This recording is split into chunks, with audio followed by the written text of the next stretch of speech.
This week at NASA. 3, 2, 1. The winner of the 2008 Northrop Grumman Lunar Lander Challenge was recognized in a ceremony at NASA headquarters. A ceremonial check for $350,000 was presented to Armadillo Aerospace team leader John Carmack by Doug Comstock, director of NASA's Innovative Partnerships Program.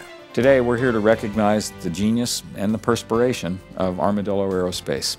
Last October at the Las Cruces International Airport in New Mexico, a rocket-powered vehicle built by Armadillo Aerospace successfully lifted off vertically to a height of 50 meters, flew horizontally to a landing pad 100 meters away, landed safely after at least 90 seconds of time in the air, then repeated the flight. A lunar lander with these capabilities will be essential to ferry payloads and/or humans back and forth between lunar orbit and the moon's surface. The Lunar Lander Challenge is one of 7 competitions designed to tap the nation's ingenuity in support of NASA's goals and missions. The STS-119 crew, led by Commander Lee Archambault, recently spent several days at the Kennedy Space Center familiarizing themselves with some of the equipment they'll use on their mission to the International Space Station. The crew will deliver and install the S6 truss segment to complete the backbone of the ISS, enabling the station to double its crew capacity from 3 to 6. The other members of the crew are pilot Tony Antonelli and mission specialist Joe Akaba, John Phillips, Steve Swanson, Ricky Arnold, and Japan Aerospace Exploration Agency astronaut Koichi Wakata.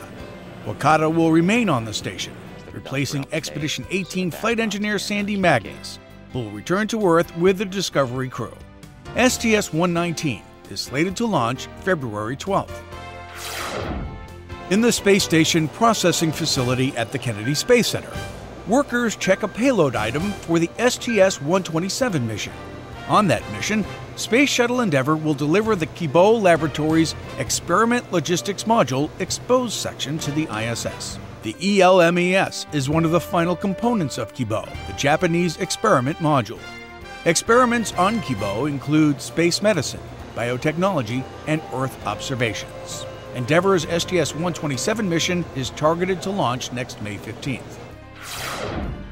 Workers at the Marshall Space Flight Center packed up a key component of the STS-128 mission to the ISS.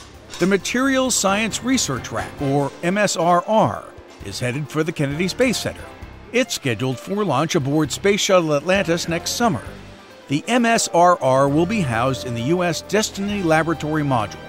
Astronauts will use the rack for researching how basic materials such as metals, ceramics, semiconductor crystals, and glasses are affected by microgravity. STS-128 is scheduled to begin July 30th. And STS-130 is still a year away, but workers at Kennedy Space Station Processing Facility are already preparing Space Shuttle Endeavour's prime cargo for that mission. The Cupola module will be delivered and installed on the International Space Station by Space Shuttle Endeavour and its crew. Cupola, delivered in 2004 by the European Space Agency, will offer a 360-degree panorama of activities outside the station and spectacular views of the Earth. Cupola will also help astronauts on spacewalks. The final element of the space station core, Cupola is scheduled for launch on Endeavour's STS-130 mission, targeted for December 10, 2009. NASA's Mars Reconnaissance Orbiter has just completed its primary science phase. After a 7-month journey to Mars and 6 months of aerobraking to reach its science orbit, MRO has spent 2 years seeking out the history of water on the red planet. It has captured extreme close-ups of the Martian surface, analyzed minerals, monitored daily global weather, and measured how much water and dust is in Mars's atmosphere. MRO's latest finding: Mars has rhythm. Climate cycles persisting for millions of years on ancient Mars left a record of rhythmic patterns in thick stacks of sedimentary rock layers, revealed in 3-dimensional detail by MRO's HiRISE camera. One of the really exciting things is that these rocks we know now are essentially recording an archive of the past climate. So someday we could go there and actually read the ancient history of Mars in the rocks. And so we know now that there is an archive existing on the planet that we could go look at to learn about the ancient climate. And that's This Week at NASA. For more on these and other stories, log on to www.nasa.gov.